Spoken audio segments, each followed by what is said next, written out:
nombre es Abraham López, estudiante de la carrera de Administración de Empresas de la Universidad Politécnica de Nicaragua, y hoy vamos a determinar los intervalos dentro de una función para saber si son crecientes o decrecientes. Para determinar los intervalos es importante hacer uso de la primera derivada. Entonces dice que la primera derivada de la función x al cubo menos 6 al cuadrado más 9x menos 5 es igual a f', que es como decir la primera derivada de igual a 3 al cuadrado menos 12x más 9. Una vez ya ubicamos la primera derivada de la función, entonces pasamos a hacer uso de la regla de la primera derivada. Y dice que la primera derivada, su valor es igual a 0. Que en este caso, entonces, la ecuación va a dar como resultado 0. Inmediatamente nosotros le damos un valor a la función, entonces se convierte en un trinomio de la forma ax al cuadrado más bx más c. Entonces, para el trinomio de la forma ax al cuadrado más bx más c, se utiliza tanto el factor común como la fórmula general. Y la fórmula general es menos b más menos raíz cuadrada de b al cuadrado menos 4a por c sobre 2 por a. Una vez ya tenemos ubicada la fórmula general, podemos comenzar a sustituir cada uno de los puntos. A mí me gusta bastante utilizar los paréntesis porque así me ayuda a mí a ubicar cada uno de los puntos dentro del trinomio. Entonces, decimos menos b más menos raíz cuadrada de b al cuadrado menos 4a por c sobre 2 por a. Una vez ya ubicamos la fórmula, entonces pasamos a sustituir los valores y decimos menos b más menos raíz cuadrada de b al cuadrado menos 4a por b sobre 2 por a. Una vez ya ubicamos cada uno de los valores dentro de la fórmula general, pasamos a desarrollar cada una de las operaciones. Entonces decimos, respetando, ¿verdad?, siempre la ley de los signos, que dice que los signos iguales dan resultado positivo y los signos diferentes dan resultado negativo. Entonces, dentro de una multiplicación menos por menos es igual a más. Entonces decimos 12 más menos raíz cuadrada de menos 12 por menos 12, ya sabemos que por su signo negativo da un resultado positivo, y 12 por 12 es igual a 44 menos. ¿Por qué pongo menos? Porque primero es importante, y así me sirve de ayuda a mí, comenzar a operar con los signos para saber cuál es el signo que predomina dentro de la operación. Menos por más, menos por menos, menos por más, menos por más, menos. Entonces tenemos, una vez ya tenemos ubicado el signo predominante, comenzamos a operar con los valores y decimos 4 por 3, 12 por 9, 108 sobre 2 por 3, 6.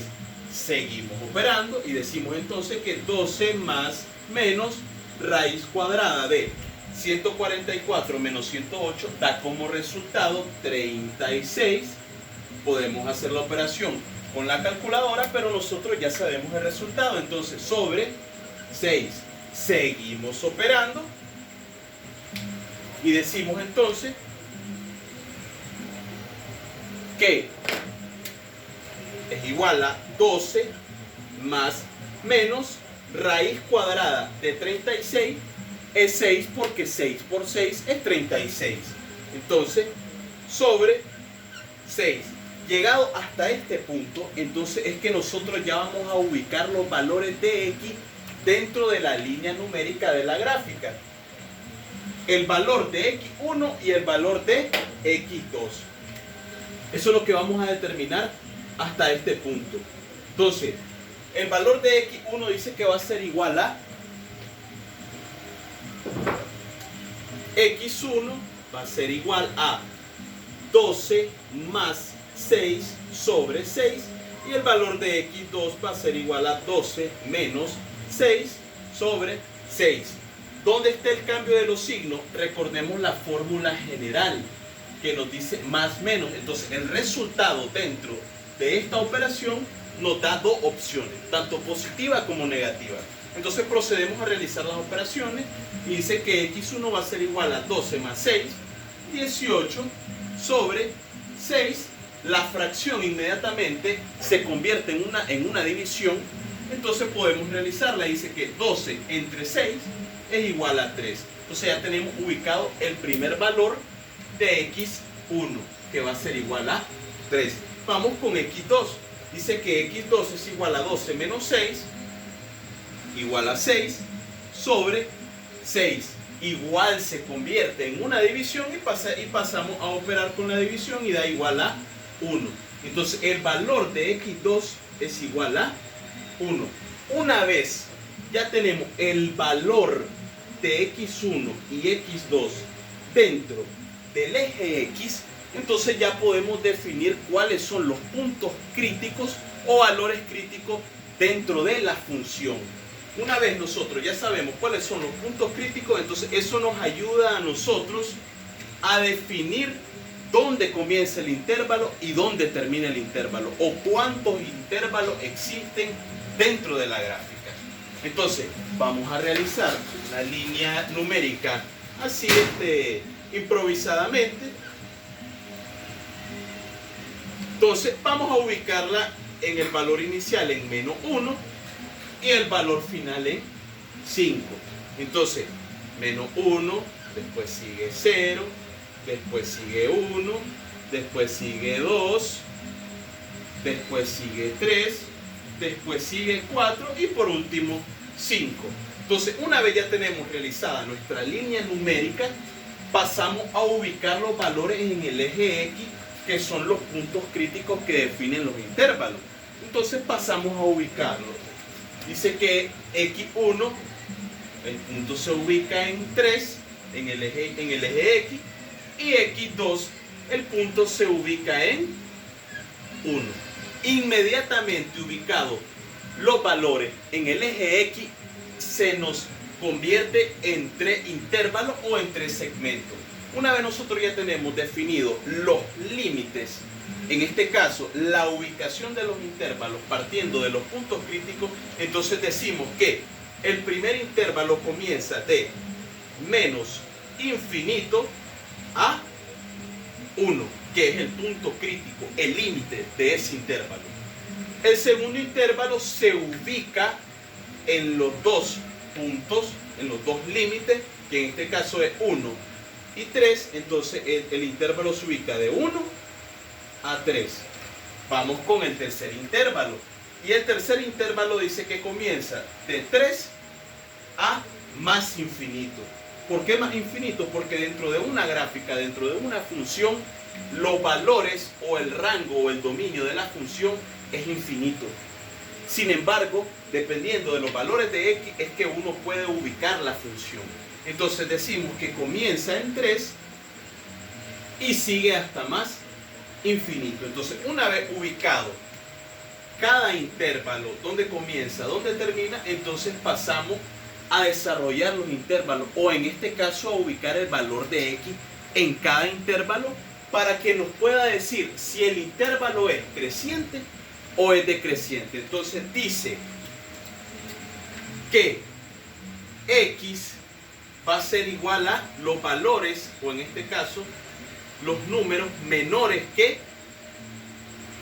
1 en el primer intervalo. En el segundo intervalo va a ser un número prueba que se ubique dentro de los dos puntos críticos, pero en este caso solo se ubica uno, entonces se interpreta que el valor de x va a ser igual a ese número, que es el número prueba, ¿verdad? El que nos va a ayudar a ubicar si es creciente o decreciente, que en este caso es x igual a 2, y en el tercer intervalo podemos utilizar cualquiera de esos números, pero vamos a utilizar un número que sea mayor que 3. Ese va a ser igual a x. Entonces vamos a utilizar números prueba para poder saber si la función tiene intervalos crecientes y decrecientes. Entonces utilicemos un número prueba dentro del primer intervalo. Un número prueba puede ser cualquier número que parta en negativo del punto límite. En este caso del 0, el menos 1, menos 2, menos 3. Pero nosotros vamos a utilizar un número que se acerque al límite para que nos ayude a definir exactamente dónde está su punto en el eje Y. Entonces vamos a utilizar 0. Como número prueba vamos a utilizar en el primer intervalo 0, entonces decimos que x en el primer intervalo es igual a 0. En el segundo intervalo ya sabemos que x es igual a 2 porque es el único número que está ubicado dentro de los dos límites. Y en el intervalo número 3 podemos utilizar el 4 del 5, pero a mí me gusta siempre utilizar números que se acercan más a los puntos. Entonces vamos a utilizar 4 y lo que quiere decir que en el intervalo número 3 x es igual a 4. Una vez ubicados los valores de x, que en este caso son los números prueba en cada intervalo, entonces pasamos a sustituir cada uno de estos valores dentro de la primera derivada. ¿Por qué? Porque fue en la primera derivada que nosotros ubicamos los puntos críticos o límites que nos ayudaron a definir los intervalos. Entonces, vamos a desarrollar cada uno de los valores de x. Y decimos entonces que la primera derivada, f', cuando x equivale a 0, es igual a, comenzamos a sustituir operando 3x al cuadrado menos 12 por x más 9. Realizamos la operación pertinente y nos dice que cuando en la primera derivada el valor de x es 0, 0 por 0, 0 por 3, 0, menos 12 por 0, 0, más 9, entonces simplificamos y nos da el valor de más 9.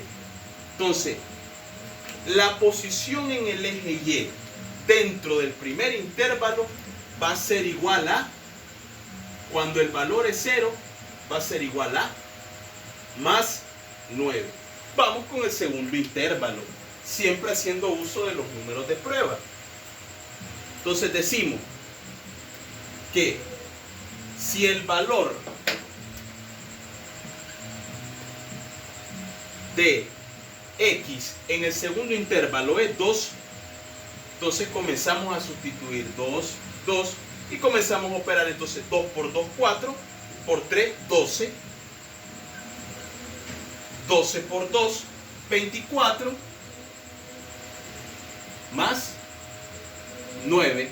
Seguimos operando y tenemos entonces que menos 12 más 12 menos 24 es igual a menos 12 más 9 es igual a menos 3. Ya tenemos acá la posición en el eje Y, lo que quiere decir que la posición en el eje Y cuando el valor es 2 en el segundo intervalo es igual a menos 3. Sigamos, ¿verdad? Con el intervalo número 3. Y dice que en el intervalo número 3 nosotros utilizamos como número prueba 4. Entonces, ubicamos el 4 por acá, el 4 por acá y seguimos operando. 4 por 4, 16, por 3, 48. Menos por más menos, 12 por 4, 48. Más 9. Simplificamos las operaciones, sabemos que el resultado 48, 48 es 0, más 9, entonces decimos que el valor o la posición en el eje Y, cuando el valor es igual a 4, en la función en el eje Y, dice que se va a ubicar en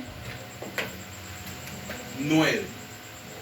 Ya una vez definido las posiciones dentro de la gráfica, porque recordemos que aquí tenemos solo un segmento de la gráfica que nos está ayudando a definir si dentro de la gráfica existen decreciente y creciente, ya por los intervalos. Entonces aquí tenemos ya la posición. Cuando el valor de x es 0 tenemos 9, cuando el valor de 2 tenemos menos 3. Cuando el valor de x es 4, tenemos 9. Entonces, dice la regla de los intervalos, cuando es creciente y decreciente, ¿cómo uno lo ubica o lo define? De la siguiente manera.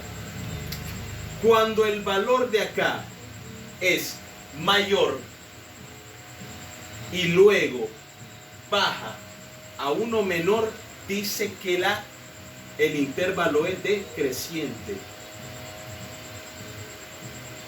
Y cuando es un caso contrario, en este caso, cuando estamos acá en un número menor y pasa a un número con más valor, entonces dice que se vuelve creciente. Una vez ya tenemos la definición de un intervalo creciente y un intervalo decreciente, vamos a ubicarlo en nuestra línea numérica. Entonces dice que tenemos acá, comenzamos en 9, ¿verdad? Hagamos uso de nuestra imaginación y ubiquemos ya la gráfica. Tenemos en el eje Y 9. Vamos subiendo los valores y va bajando. ¿Por qué? Porque ya en el segundo intervalo ya es negativo.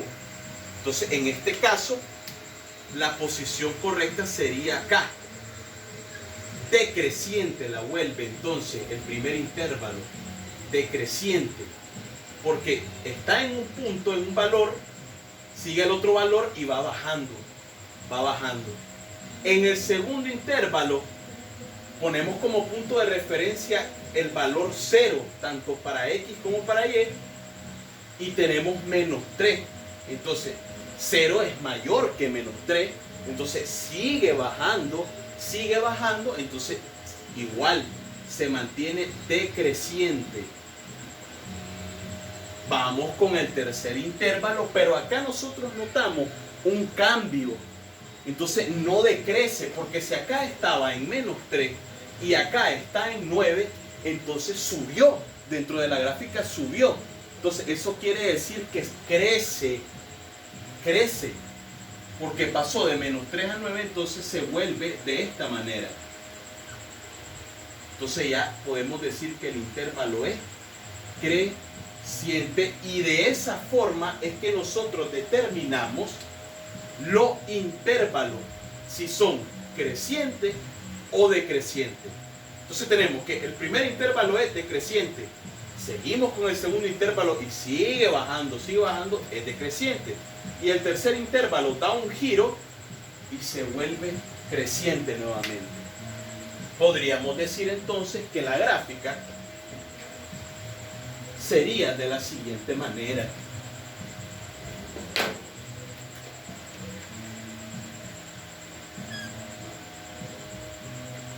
Así podríamos ubicarlo en la gráfica, la función, porque sube, baja. Y espero, ¿verdad?, que esta explicación nos haya servido de gran ayuda para poder lograr determinar un intervalo dentro de una función haciendo uso de la primera derivada. Que pasen un excelente día y salud.